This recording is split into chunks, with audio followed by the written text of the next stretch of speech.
I request Mr. Ashraf to please address the gathering.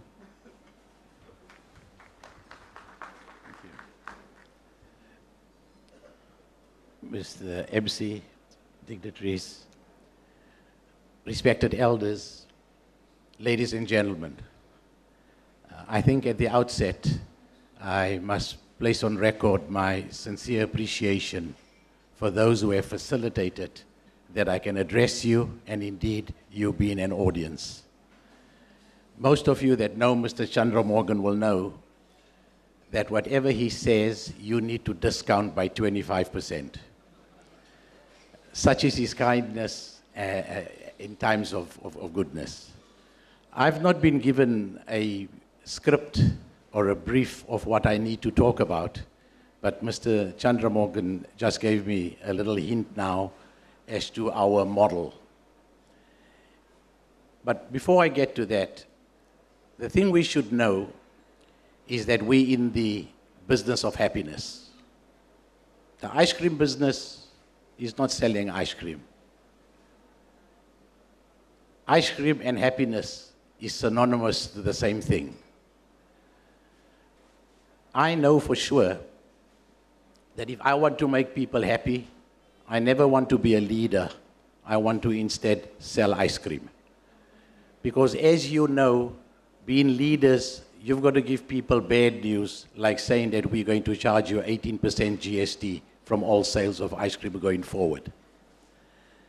In South Africa, as you might know, that we come from a past that was as challenging as yours. I grew up in the apartheid era, where different people were treated differently in different areas.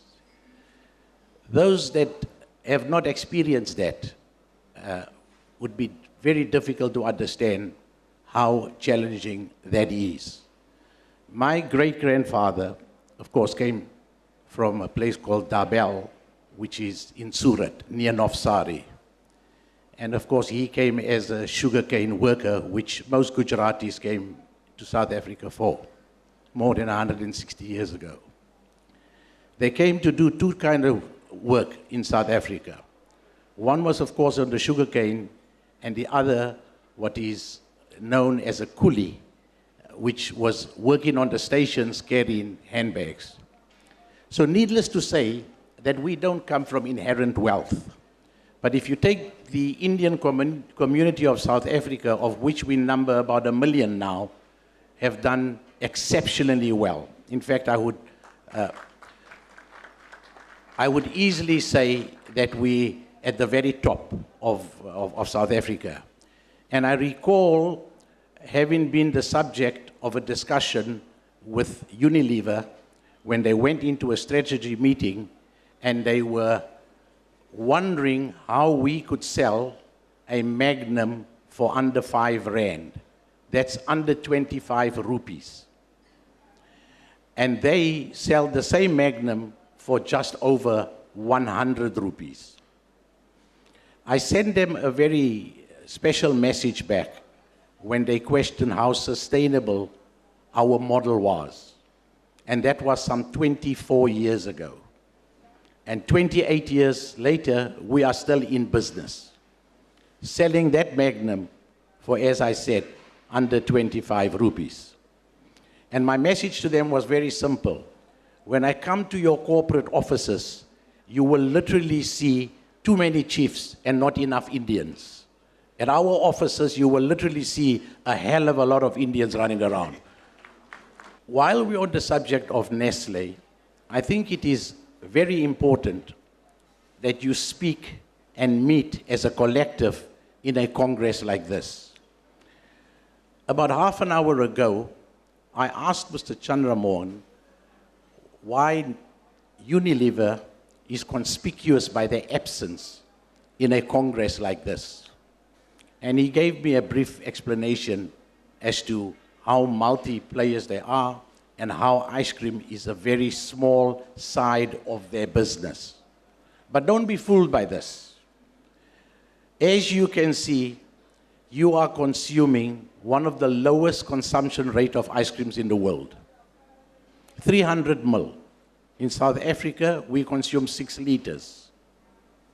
China consumes 10 times more than what you do. And as your market grows, so will the Nestle's and so will the Unilevers, and they will just invest heavy money and they will play with words.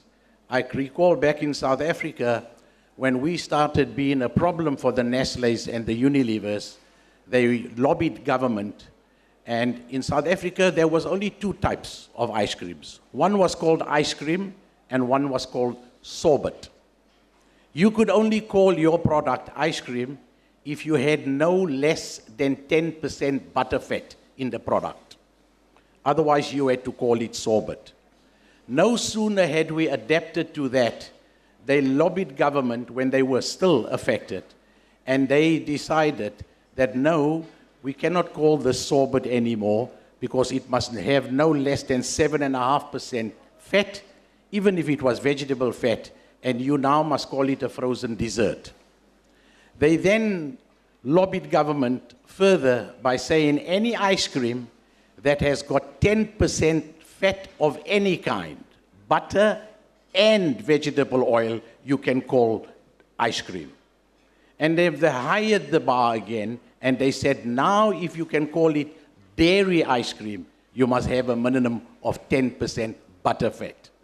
What I'm trying to say is, you can take as an example how they changed the goalposts back then and how they've changed the goalposts and will continue to do this here.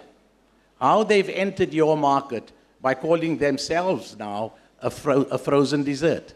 And then they entered your market, and likewise, they will lobby. They've got deep pockets, and they will come here with all sorts of equipment and lobby government. So if you don't speak with one voice here, and if you don't make the noises and put up your hands, you'll be on to a hiding to nothing when this market grows to 3 liters per capita income per person. I don't want to speak too much about what Mr. Chandramogan has asked me to, because he's taught me a very embarrassing lesson. When I was in Milano, sitting in the breakfast room, my son and I noticed Mr. Chandramogan sitting alone. And he didn't look as smart as he does today, I might add. You know, he was wearing a pair of white Nike Tekis, I'll never know. And he looked like an Indian fellow that came to train to make ice cream. As it would be, the people, Ugo Maggi, Techno Ice, sent the same cab to fetch us. And I, of course, sat with Mr. Chandramogan at the back, and he tried what I thought was to make conversation. I wasn't particularly interested because his questions were rather very in-depth, and I answered him just casually. 5 minutes later, Mr. Chandramohan said to me, "This what you are telling me is not possible." And I was very, very embarrassed because he was quite right. I wasn't thinking when I was talking to him. And since then, I have fostered a relationship with Mr. Chandramogan for many, many years. It is a relationship that I treasure dearly, and I sincerely appreciate his counsel and advice over all the years. He's visited me several times, and you miss no opportunity to visit him almost every year in Chennai. Mr. Chandramogan, I must say that often I'm not a religious man, but I do pray to the powers that be that he treasures our relationship always. Our strategy in South Africa is very different, and it's very out of the box. South Africa has got about 54 million people. 1 in 3 South Africans are unemployed. We have far more serious problems than you have, notwithstanding that you may have in excess of 1 billion people. Having said that, we are the single biggest manufacturer of ice cream by value in South Africa. Unilever, and today, not Nestle, because Nestle has been taken over by R&R Ice Cream of the UK, of course, dominate, and I think Unilever is by far the biggest. What we do know is we can never fight them being international players. So their situation is, before they even introduce themselves, they introduce a cabinet into a store. And most stores don't have one cabinet. They have one of Nestle, one of Unilever. And, you know, if you take a cabinet today, it costs 25,000 rupees. How many can you buy? And after when you bought them, you need to buy a logistic fleet to service those. And one of the biggest problems in South Africa, no different from what it is here, ice cream is a seasonal business. And when you come to your customer, half the time you won't find your freezer. The other half of the time, you'll find chicken in the freezer. So all the time, there's this challenge of your investment that you've made, but you're not getting bang for your buck. So what we've done is, South Africa has got a huge informal sector. I think after mining, South Africa's informal sector would be the biggest sector. This is a sector that's off the radar screen. These are house shops, vendors, people who sell products from their homes, from their garages, and they earn a living that way, paying their rent or electricity or education. And this is the side of our business. But this is a side of the business that Unilever and Nestle have very, very difficult in penetrating. They don't know where to advertise, they don't know how to advertise, and like I say, they can never be competitive. Having said all of that, we are continuously penetrating their markets. As we grow, as we get stronger, much as I have said that we are the single biggest independent, our market share in South Africa would be 5%. So you can see the disparity. To me, that is only an upside problem. No different as it would be for you when your consumption is 300 mil, because it's only going to go up. All you've got to know, as small as you may be, that there's room for you. Love your business, sell the happiness, have a happy staff, because that's what life is about. I know money may just be everybody's priority, and yes, it is a barometer of how successful you are, but it need not be the only barometer. My wife constantly reminds me, and she says it with conviction, that she knows that in heaven there is no ATM. So why we strive so hard to make so much money?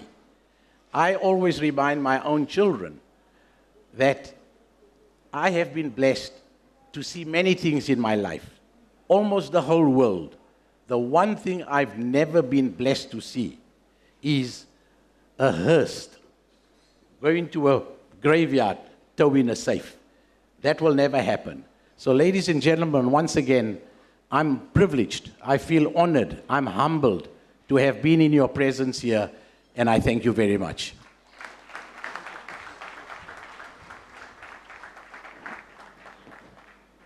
Thank you very much, sir. That was very interesting, and we would definitely, ice cream and happiness go hand in hand. There's no doubt about it.